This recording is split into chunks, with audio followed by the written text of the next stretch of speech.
Now, normally I don't condone colonization, but when there's just ants involved, I guess I can let it slide. Anyways, today on this episode of Fresh from the Cellar, a series where I preview new and upcoming board games, we're going to be talking about the remastered and streamlined version of a really clever bug-tastic 4X game called March of the Ants. The original game came out almost 10 years ago, but the new Evolved Edition just launched on Kickstarter, and I'm really excited to tell you all about it. So if you want to know more about March of the Ants Evolved Edition, then might I suggest?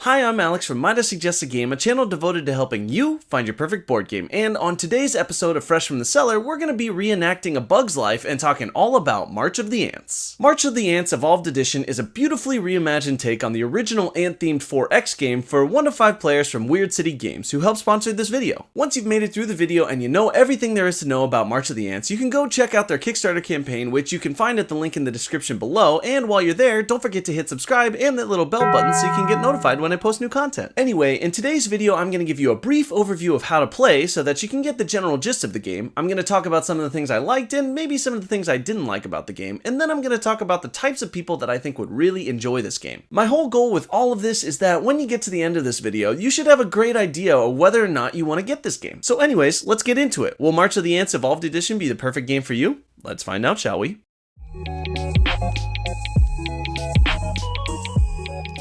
In March of the Ants Evolved Edition, you'll be in charge of leading your ant colony to victory by hatching new larvae, evolving your ant species, and taking control of the meta 1 hex at a time. It's basically like Honey, I Shrunk the 4X game, and I am here for it. Anyways, March of the Ants is played over the course of 4 rounds, each of which has 4 phases built into it, which I'll get to in a sec, but once all 4 of those rounds are done, you'll count up your colony points, which you can gain from completing colony goals and controlling hexes adjacent to the Great Tunnel, as well as from certain collection sites and from fully evolving your ant species, and whoever has the most colony points wins. Anyways, let's get into the structure of a round. The 4 phases you'll be going through are the worker phase, the soldier phase, the queen phase, and the slumber phase. But the worker phase is where most of the stuff happens, so let's tackle that first. In the worker phase, you can use your resources to take one of the 5 available actions, and when you do, the other players at the table can react to that and take a little minor action as a consolation prize, but it's probably easier to explain things one by one, so let's just go down the list. The first action you can take is to spend a seed to explore, and the reaction for everyone is to hatch an ant from your larva chamber into the Great Tunnel. It's great for everyone, so don't hesitate to get out there and explore. Anyways, when you explore, you'll grab a hex off the top of the stack and place it somewhere adjacent to a location where you have ants. Once it's placed, you'll have to move at least one of your adjacent ants into the new hex and place it on a collection site. Some of the hexes might also have features like centipedes and wormholes, which can spice things up, but for the sake of time, I'm not going to go into those right now. Anyways, the next action is to forage, and to forage, all you'll do is spend a seed, draw 3 cards off the top of the deck, and discard any 1 card, including ones you might have already acquired. These cards come in 3 different types. You've got evolutions, which can improve your ant species abilities. You've got colony goals, which will act as personal objectives for points at the end of the round and the end of the game. And then you have events, which can really cause some chaos by allowing you to take crazy one-time actions that can totally change the game. Once you've drawn and discarded your cards, the other players, as a reaction to you foraging, can gain a larva into their own larva chamber for free. Alright, next up is the March action, which is pretty straightforward. Pay a seed to gain 6 movement steps. You can use these steps in any combination to either hatch larva onto the board into a location that you currently inhabit, or to move one of your existing ants into an adjacent tile. This is one of the only ways you can gain any sort of mobility in the game, so use this action wisely. Also, as a reaction to this one, other players can simply move a single ant on the board 1 space, and this doesn't include hatching larvae either, so keep that in mind. Okay, the next one up is to simply play a card, and instead of costing a seed, it costs whatever the card says in the upper left corner. The cost is usually some combination of ants or larvae or both, and once you pay it, you can play that card from your hand. We've already talked about the 3 types of cards, so the only thing left to know here is that as a reaction, other players can discard a card from their hand and draw a new one from the top of the deck, which ends up being super valuable, especially late in the game. Anyways, the last action is to rest, and when you do this, you're essentially passing your actions for the rest of the worker phase. To rest, you'll just take an available rest tile from the face-up row and immediately gain its bonus. This is the only action that doesn't have a reaction associated with it, but the first player to rest is essentially putting a timer on the remaining players because every time play past passes back to the resting player, they have to take another rest tile, and when all the rest tiles are gone, the phase is over and you'll move into the soldier phase. In the soldier phase, you'll basically just be resolving any pending conflicts that might exist on the board. Now, the combat system is a little complex, so I won't walk you through everything, but essentially you can go toe-to-toe with other ants in the Great Tunnel or in any hex that has more ants in it than the number of collection sites. In the Great Tunnel, you'll get bonuses based on your battle strength from the reward tile that changes every round. In any other hex though, the winner of the battle just gains 1 colony point. There are also some extra rules for centipede battles, but I'll let you discover those ones for yourself later. Anyways, once all the battles have been determined, you'll move to the queen phase. In this phase, you'll take 3 quick actions in order. First, you'll harvest resources from any collection site that you occupy currently, then you'll have to feed all your ants that are on the board. Typically, the ratio is 1 seed for every 4 of your ants, but if you upgraded your abdomen, you can improve this ratio to make your food extend a little bit further and help you maintain your presence in the meadow. The last thing you'll do in this phase is you'll make the queen's choice, which will give you either 2 seeds or 5 larvae for the next round, both of which are nice to have, so choose wisely. The final phase of the round is the slumber phase, and this one is all about scoring and upkeep. You'll start by scoring the hexes surrounding the Great Tunnel, giving 1 point per controlled hex to the respective players. Then you'll score any colony goals you've met up to this point, which means getting these cards early is key, because if you can accomplish your goal quickly, even partially, then you can make some good point income throughout the game. And then after that, you'll just reset the rest tiles and flip a new Great Tunnel bonus tile, and then start all over again. Anyways, that's pretty much all you need to know about the gameplay, so let's jump into my initial thoughts on March of the Ants.